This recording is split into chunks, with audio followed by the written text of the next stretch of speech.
Halo guys, balik lagi di Heroes Base. Kapal selam berdaya nuklir yang bernama Kursk merupakan salah satu aset terkuat Angkatan Laut Rusia.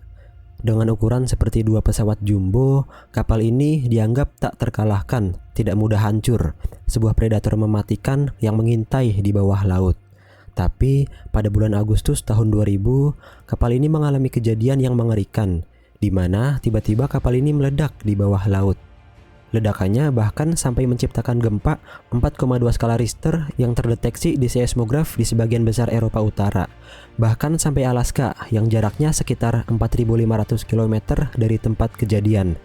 Dan tidak ada satupun yang sadar bahwa getaran itu berasal dari kapal selam Kursk yang meledak secara misterius di dalam laut.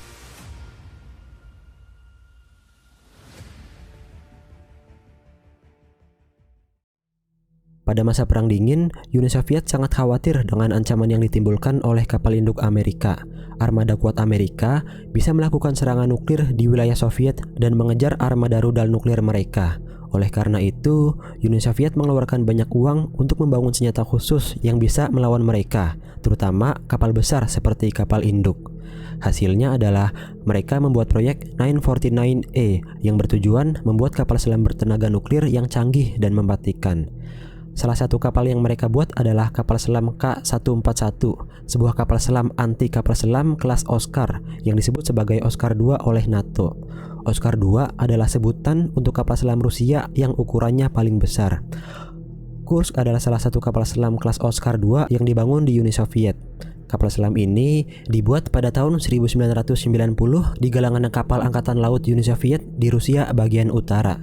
Meskipun Uni Soviet kalah perang selama masa proyek ini, tapi pembangunan Kursk tetap diselesaikan hingga tahun 1993. Kapal selam ini kemudian diresmikan pada tahun 1994 dan kemudian bergabung dengan Angkatan Laut Rusia pada 30 Desember dan ditugaskan di pangkalan Vityayevo di kota Murmansk. Segala hal mengenai Kursk sangatlah besar. Dengan panjang 154 meter dan lebar 18,2 meter, kapal ini memiliki berat 24.000 ton saat tenggelam. Ada dua reaktor nuklir yang menggerakkan kapal selam ini, masing-masing memiliki daya 190 MW dan didukung oleh dua turbin yang masing-masing memberikan tenaga sebesar 49.000 tenaga kuda. Kapal Kursk dilengkapi dengan 24 rudal jelajah P-700 Granit yang disebut shipwreck oleh NATO. Selain rudal granit, kapal Kursk juga membawa 28 torpedo atau rudal anti kapal selam. Kapal selam ini memiliki sebuah kompartemen kedap air dan konstruksi ganda di lambung kapal. Lambung luar terbuat dari plat baja setebal 8 mm dan dilapisi dengan karet setebal 8 cm. Lambung di dalamnya jauh lebih kuat dan terbuat dari plat baja berkualitas tinggi setebal 5 cm. Konstruksinya sangat tangguh sehingga para perancangnya mengklaim bahwa kapal ini bisa bertahan dari serangan torpedo langsung. Pada tahun 2000, kapal Kursk ikut serta dalam latihan militer yang bernama Summer X di Laut Barents di dekat pelabuhan Murmansk. Ini merupakan latihan laut skala besar pertama dalam lebih dari 1 dekade. Di dalam latihan itu, ada beberapa kapal Rusia terbesar seperti kapal induk Admiral Kuznetsov dan kapal perang Pyotr Veliky. Terdapat 30 kapal, 4 kapal selam penyerang, dan sebuah armada kapal yang lebih kecil. Saat itu, Presiden Vladimir Putin ingin menunjukkan kepada dunia bahwa pasukannya masih merupakan salah satu kekuatan terkuat di dunia. 2 hari kemudian, kapal Kursk diberi tugas untuk menyerang kapal Pyotr Veliky dengan torpedo palsu. Saat kapal Pyotr Veliky ini berbelok menuju Kursk, anehnya kapal selam ini tetap hening. Semua orang mengharapkan Kursk akan keluar sebagai pemenang, tetapi tanpa diketahui oleh mereka, bencana angkatan laut terparah pasca Soviet sedang terjadi di bawah permukaan air.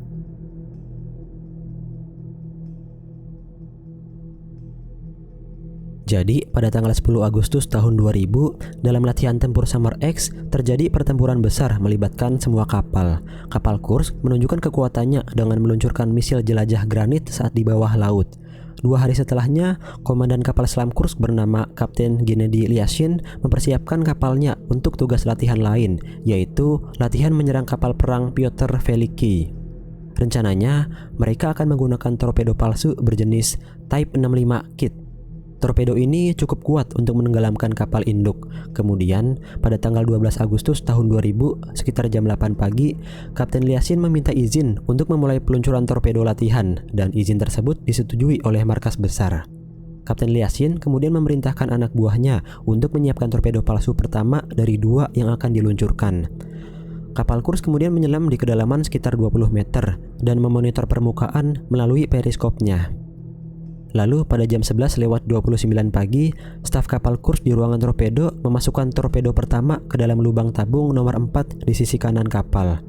Sementara itu, di markas besar Armada Utara, staf yang mengawasi latihan menunggu konfirmasi serangan, namun hanya mendapatkan keheningan. Akan tetapi, di kapal Pyotr Veliki, sistem detektor seismik mendeteksi sesuatu yang tidak biasa. Mereka melaporkan sinyal yang mirip dengan ledakan di bawah air.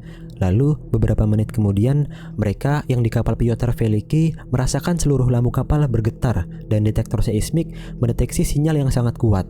Meskipun markas besar armada segera diberitahu, mereka mengabaikan laporan tersebut dan menganggapnya tidak ada hubungannya dengan kapal Kursk. Selama 2 jam latihan tembakan tadi, tidak ada yang bertanya-tanya apakah ada sesuatu yang aneh terjadi pada Kursk, dan juga tidak ada satupun pesan dari kapal selam itu. Lalu, pada jam 13:30 ketika waktu latihan berakhir, Komandan Armada Laksamana Vyacheslav Popov di atas kapal Pyotr Veliki mengirim helikopter untuk mencari Kursk, tetapi hasilnya nihil. Akhirnya, ketika kapal Kursk tidak muncul di permukaan 45 menit setelah latihan selesai, Komandan Armada mulai curiga bahwa sesuatu telah terjadi. Dalam beberapa jam berikutnya, kapal Kursk tidak mengirimkan pemeriksaan komunikasi yang dijadwalkan. Itu harusnya menjadi sinyal untuk mencari kapal selam. Lalu pada pukul 17:30 atau 4 jam setelah latihan selesai, tim pencarian dan penyelamatan armada diberi perintah siaga. Komandan Armada Utara mengirimkan pesawat pengintai untuk mencari Kursk. Lalu pada jam 22:30, Armada Utara mengumumkan peringatan darurat terkait kecelakaan kapal selam nuklir K-141 Kursk. Latihan kemudian dihentikan dan semua kapal fokus mencari kapal selam Kursk yang hilang di sepanjang malam. Menemukan kapal selam yang tenggelam seharusnya tidak sulit, mengingat mereka dilengkapi dengan pelampung penyelamatan darurat. Dalam hal keadaan darurat apapun, pelampung ini akan diaktifkan secara otomatis dan mengapung ke permukaan untuk memberitahu kapal-kapal di sekitarnya tentang lokasi kapal yang berada dalam bahaya. Masalah dengan Kursk adalah bahwa pelampungnya tidak dapat ditemukan. Untungnya, pada pukul 4:50 pagi di tanggal 13 Agustus, sistem pendeteksi di Pyotr Veliki mendeteksi 2 anomali di dasar laut. Kemudian, kapal penyelamat Mikhail Rudnitsky menuju ke lokasi yang dimaksud dengan membawa 2 alat pencari kapal selam yang disebut DSRV. Pemeriksaan dasar laut dimulai pada pukul 10 pagi. Lalu pada jam 18:30, salah satu DSRV menyentuh sesuatu yang tidak dikenal dan segera muncul ke permukaan. Sebelum kendaraan itu naik ke atas, penyelamat melihat baling-baling dan penstabil ekor dari sebuah kapal selam. Ini artinya Kursk telah ditemukan. Kapal tersebut terletak di dasar laut pada kedalaman 108 meter dan rekaman dari kamera DSRV menunjukkan bahwa kapal tersebut mengalami kerusakan parah dari bagian depan hingga kemudi. Sekarang, perjuangan dimulai untuk mengaitkan DSRV ke pintu darurat di kompartemen ke-9. Melihat seberapa parahnya kerusakan, sangat kecil kemungkinan ada yang selamat dari kecelakaan itu. Namun, jika ada yang selamat, kompartemen ke-9 pasti akan menjadi tempat mereka menunggu penyelamatan. Selama 6 hari, DSRV Rusia berjuang melawan cuaca untuk mencoba mendekati kapal selam. Sayangnya, setiap kali mereka mendekati kapal selam, mereka gagal melakukannya. Pintu darurat itu sangat rusak, sehingga membuat misi penyelamatan menjadi tidak mungkin untuk dilakukan. Beberapa negara asing menawarkan bantuan kepada Rusia untuk menyelamatkan kapal selam itu, tetapi pemerintah Moskow menolak semua tawaran tersebut. Sementara itu, otoritas Rusia berusaha untuk menyembunyikan kecelakaan ini. Pada 13 Agustus, Komandan Armada Utara Laksamana Vyacheslav Popov bilang ke wartawan bahwa latihan itu sukses total. Namun, desas-desus tentang kecelakaan itu sampai ke telinga keluarga korban. Mereka akhirnya berkumpul di markas besar Armada Utara untuk menuntut jawaban. Akhirnya, pada tanggal 14 Agustus, 2 hari setelah kecelakaan, pihak berwenang menyatakan bahwa kapal Kursk mengalami masalah teknis kecil dan harus turun ke dasar laut. Para pejabat berbohong dengan bilang bahwa mereka udah berkomunikasi dengan awak kapal Kursk dan para awak sudah mendapatkan oksigen dan listrik melalui koneksi khusus. Kenyataannya, segala upaya untuk menyelamatkan para korban telah gagal. Pada tanggal 17 Agustus, 5 hari setelah kecelakaan, Presiden Vladimir Putin akhirnya menerima tawaran bantuan dari luar negeri. 2 hari kemudian, kapal Norwegia Norman Pioneer dan Sea Eagle tiba bersama dengan tim penyelamatan Inggris LR5. Penyelam Norwegia langsung memulai pekerjaan, tetapi otoritas Rusia menolak memberi mereka akses ke pintu darurat. Saat itu, pihak Rusia khawatir, takutnya penyelam asing diam-diam mengambil informasi tentang kapal selam mereka. Hal ini membuat penyelam Norwegia sangat protes, karena semua usaha mereka akan sia-sia jika mereka tidak dapat masuk ke lambung kapal selam. Akhirnya, mereka mendapatkan sedikit kompromi, yaitu penyelam Norwegia diizinkan membuka kapal, tetapi hanya penyelam Rusia yang dapat memasukinya.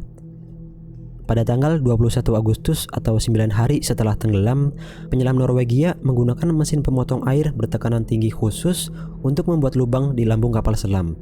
Penyelam Rusia kemudian masuk ke dalam kapal melalui kompartemen ke-8. Lalu di kompartemen ke-9 yang merupakan kompartemen paling belakang, mereka menemukan 23 korban awak kapal selam yang sudah tak bernyawa. Ada sebuah pesan yang ditemukan di saku kapten kapal yang mengungkapkan detik-detik terakhir mereka. Dia bilang, "Saya menulis ini secara buta. Waktu menunjukkan 13:15. Semua personil dari Section 6, 7, dan 8 telah pindah ke Section 9. Ada 23 orang di sini. Kami membuat keputusan ini karena tidak ada lagi yang bisa melarikan diri. Terlalu gelap untuk menulis di sini, tetapi akan saya coba. Sepertinya kita tidak punya peluang. Mungkin 10-20%. Saya berharap suatu hari nanti seseorang akan membaca ini. Jangan putus asa." Setelah penemuan ini, nasib kru kapal selam menjadi jelas dan Angkatan Laut Rusia terpaksa membuat pengumuman. Pertama-tama, Laksamana Mikhail Motsak mengumumkan kepada publik bahwa kapal Kursk ditemukan tenggelam dan semua awaknya telah meninggal.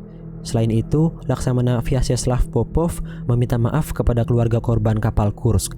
Dia bilang, "Maafkan saya karena tidak bisa membawa pulang anak-anak Anda." Tindakan dari otoritas terkait sangat membuat marah keluarga korban. Bahkan, pidato dari Presiden Putin tidak dapat menghentikan kemarahan mereka.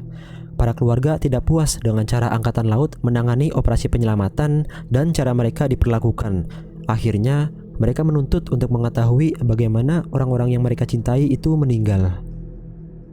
Pada tanggal 14 Agustus sebelumnya, otoritas Rusia sempat membuat skenario tentang apa yang terjadi pada Kursk.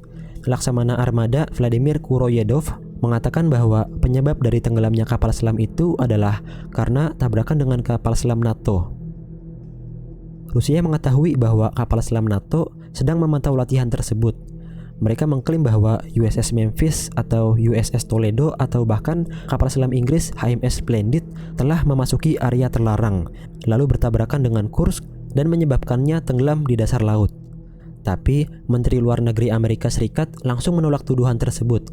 Dia meyakinkan kepada Rusia dan dunia bahwa skenario tersebut tidak terjadi dan bahkan tidak mungkin.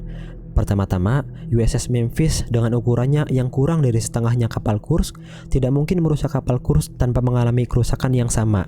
Selain itu, kapal Kursk dirancang untuk menahan serangan torpedo, sehingga tabrakan dengan kapal selam lain yang lebih kecil tidak akan menyebabkan kerusakan yang sangat parah. Pada saat kejadian, mereka mendeteksi peristiwa gempa di area latihan pada pukul 11:29. Lalu, 2 menit kemudian, terjadi gempa lagi yang ratusan kali lebih besar. Kedua gelombang gempa tersebut disebut sangat khas dengan ledakan torpedo. Jadi, apakah torpedo yang membuat kapal Kursk tenggelam? Jika kapal selam NATO tidak bertabrakan dengan Kursk, apa mungkin Amerika yang menenggelamkan kapal selam Rusia dengan torpedo? Laporan resmi pemerintah Rusia pada Juli 2002 memberikan penjelasan. Jadi, kapal Kursk memang tenggelam karena torpedo, tetapi bukan dari kapal selam NATO ataupun Amerika. Ternyata, Kursk tenggelam oleh torpedo miliknya sendiri. Torpedo Type 65 Kit yang digunakan oleh Kursk adalah versi modifikasi dari tahun 1970-an. Torpedo ini dirancang untuk menyerang dan menghancurkan kapal induk Amerika, kapal-kapal selam, dan kapal besar lainnya. Meskipun torpedo tersebut sangat kuat, tapi juga punya kelemahan yang bikin bahaya banget. Isi torpedo ini pakai hidrogen peroksida. Nah, masalahnya hidrogen peroksida ini sangat tidak stabil kalau bersentuhan sama katalis kayak tembaga atau perunggu. Kontak seperti itu bisa bikin ledakan secara tiba-tiba. Itulah yang terjadi sama Kursk. Jadi, torpedo latihan yang seharusnya dipakai itu punya masalah. Pengelasannya sangat jelek. Jadi, bikin hidrogen peroksida bocor dan bereaksi sama tembaga serta perunggu di torpedo. Akhirnya, torpedo itu terbakar, mengakibatkan ledakan dari 1 ton hidrogen peroksida yang pekat dan setengah ton kerosin. Api dari torpedo yang meledak itu terus meledakkan 5-7 torpedo siap tempur. Ledakan kedua ini meledakkan seluruh bagian depan kapal selam, membunuh sebagian besar awak dan menenggelamkan kapal Kursk ke dasar laut. Saking kuatnya ledakan itu, bahkan sampai menciptakan gempa 4,2 skala Richter dan sampai terasa di Alaska yang jaraknya 4.500 km. Ledakan pertama seharusnya sudah dapat diatasi oleh sekat antara kompartemen pertama dan kedua jika katup bertekanan dalam sistem ventilasi telah ditutup. Tetapi katup tersebut dibiarkan terbuka, memungkinkan api menyebar ke kompartemen keempat, seketika membunuh semua orang di ruangan kontrol, ruangan radio, dan kamar-kamar. Itulah mengapa tidak ada sinyal darurat yang dikirimkan dari kapal selam. Mengenai pelampung penyelamatan darurat, kegagalan tersebut disebabkan oleh misi yang berlangsung 1 tahun sebelumnya. Saat itu, kapal Kursk sedang memantau kapal-kapal Angkatan Laut Amerika Serikat. Khawatir bahwa pelampung dapat mengungkap keberadaan mereka, pelampung tersebut sengaja dinonaktifkan, tetapi kemudian tidak pernah diaktifkan kembali. Untungnya, tempat reaktor nuklir berada berhasil nahan ledakan. Kedua reaktor mati secara otomatis yang menyelamatkan mereka dari bencana yang lebih besar. Awak kapal selam yang memasukkan torpedo palsu itu sempat melihat bocornya bahan bakar dari pengelasan yang rusak. Sayangnya, mereka lapor ke perwira junior yang gak ambil tindakan apapun karena saat itu mereka lagi sibuk siapin kapal-kapal buat latihan. Andai saja mereka telah mengikuti prosedur ketat untuk menyiapkan torpedo, mungkin kejadian tragis itu bisa dihindari. Selain dari masalah kebocoran hidrogen peroksida, laporan resmi pemerintah menyatakan pelanggaran disiplin, peralatan usang dan perawatan, serta kelalaian, ketidakmampuan, dan pengelolaan yang buruk sebagai penyebab kejadian itu. Walaupun tuduhan ini dijelasin di laporan resmi, tapi Jaksa Agung tetap nggak mengadili siapa-siapa. Jaksa malah bilang kalau itu adalah masalah teknis dari torpedo yang bikin kecelakaan. Jelas aja keputusan itu bikin keluarga korban makin marah. Mereka ngerasa orang yang mereka sayang meninggal gara-gara kelalaian orang lain, tetapi tidak ada yang dijatuhkan hukuman. Pada Oktober sampai November tahun 2000, penyelam menemukan 12 jenazah dari kapal selam. Lalu pada Oktober 2001, 14 bulan setelah kecelakaan, perusahaan Belanda bernama Mammoet mengangkat Kursk dari dasar laut dan membawanya ke galangan kapal Roslyakovo di Murmansk. Di antara reruntuhan kapal, terdapat jenazah awak kapal Kursk. Ada 118 pria yang berani yang membayar harga paling tinggi untuk melayani negara mereka, bahkan ketika negara gagal memberikan perawatan yang pantas kepada mereka. Oke, jadi itulah cerita tentang hancurnya kapal selam Kursk di tahun 2000. Jangan lupa like dan subscribe buat ngedukung saya bikin video-video selanjutnya. Kalau kalian mau ada diskusi atau ngasih saran hal apa yang harus saya bahas, silahkan komentar di kolom komen. Sampai jumpa di video berikutnya. Terima kasih.